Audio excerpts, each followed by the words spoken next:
Hey everyone, I hope you're doing well. Today I want to talk about irony. Irony is super important because we read it all the time but rarely recognize it. It's one of those harder skills of analysis, but it's super important because it does reveal to us the theme of the passage. When we're talking about biblical interpretation, the question is always, what is the meaning of the text? Irony is one of those main ways in which we derive meaning from the text. And so I've given you two different definitions on the screen here. The first one, when the opposite of what you expect happens. The second definition, the difference between expectation and reality. Hopefully one of those will sit better with you than the other. But we're going to look at Acts 23, verses 12 through 24 to try to figure out what irony looks like and how we should analyze for it.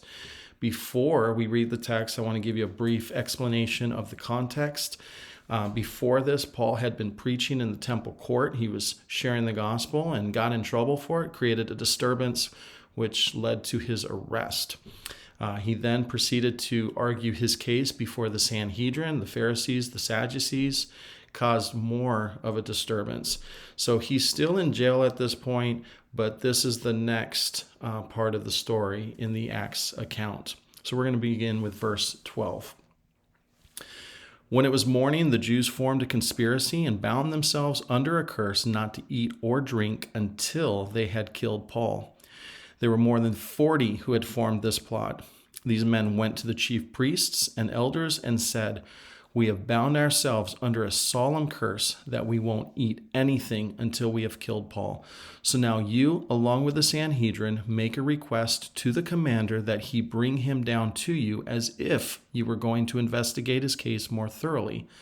But before he gets near, we are ready to kill him." But the son of Paul's sister, hearing about their ambush, came and entered the barracks and reported it to Paul. Paul called one of the centurions and said, "Take this young man to the commander because he has something to report to him." So he took him, brought him to the commander and said, The prisoner Paul called me and asked me to bring this young man to you because he has something to tell you." The commander took him by the hand, led him aside, and inquired privately, "What is it you have to report to me?" "The Jews," he said, "have agreed to ask you to bring Paul down to the Sanhedrin tomorrow, as though they are going to hold a somewhat more careful inquiry about him. Don't let them persuade you, because there are more than 40 of them lying in ambush, men who have bound themselves under a curse not to eat or drink until they have killed him. Now they are ready, waiting for your consent." So the commander dismissed the young man and instructed him, "Don't tell anyone that you have informed me about this."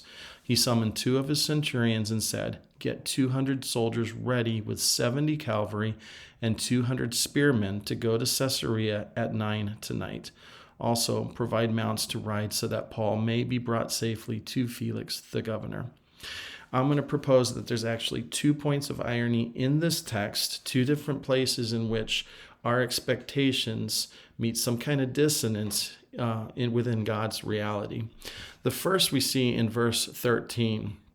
We're told that there were more than 40 who had formed this plot. These men went to the chief priests and elders and said, "We have bound ourselves under a solemn curse that we won't eat anything until we have killed Paul." I'm just going to highlight this for us. What's going on here? 40 different men are committed to killing Paul. Now, 40, let alone one. I don't know if you've ever had one person try to kill you, but 40 is quite the plot. It continues on here where they tell the Sanhedrin, and the Sanhedrin now become part of the plot. So there are people out to get Paul. This is emphasized down here in 21 again, the same thing. So this is a reality. Paul is not only in jail, but his very life is being threatened. So here's the point of irony. It's the opposite of what we expect. How would we expect God to deliver Paul from this situation? Maybe he might cause a rebellion of his own, some of his friends to come and get him out or free him or protect him and deliver him from this situation. That's not so biblical. what might be a little bit more biblical is that possibly God sends an angel to deliver Paul, some supernatural force to deliver him from these 40 men who are dedicated to killing him. Well, that's not what happens. It happens in other passages, but not here. And so here's the irony, the difference between what we would expect to happen and how God actually operates. We're told it right here. We're seeing it, showing it right here. But the son of Paul's sister, hearing about their ambush, came and entered the barracks and reported it to Paul. Paul called one of the centurions and said, "Take this young man to the commander because he has something to report to him."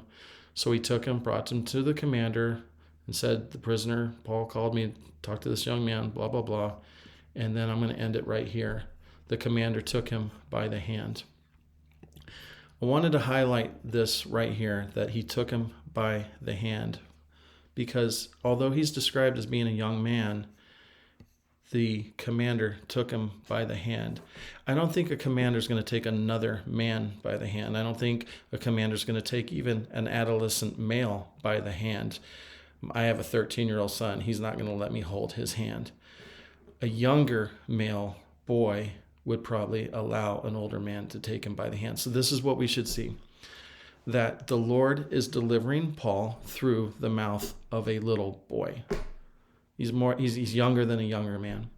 And this is the theme. This is the point that I think we should see, that the Lord doesn't always deliver through mighty acts like an angel or earthquakes, but the Lord has the power to deliver us even through the hands or the voice of a little boy. That the Lord works in mysterious ways, yes, but the Lord is so powerful, he can work through the weakest to deliver us. That's one point of irony, all right? And then there's one truth because of that. The second point of irony, I believe in this, is that the Lord also delivers Paul, not through just the young boy, but here he delivers him through the Roman army, the Roman government as well. That the Lord can reach down and deliver us through his mighty hands, but he can also use different people, different forces, different governments to protect us as well. Not always, but sometimes. And in this case, ironically, the Lord chose to use Rome, a pagan nation, to protect his own. And so that speaks to his sovereignty, his unique sovereign will, ways in which he acts and protects and delivers us as well. So 2 different points of irony with 2 different truths there, all pointing to God's unique character, his powerful character, his powerful deliverance for his people. We'll continue talking about irony as you tune back in. We're going to also talk about some other ways in which we analyze Scripture and derive meaning. So tune in. We'll see you later. Thank you for participating today. Bye.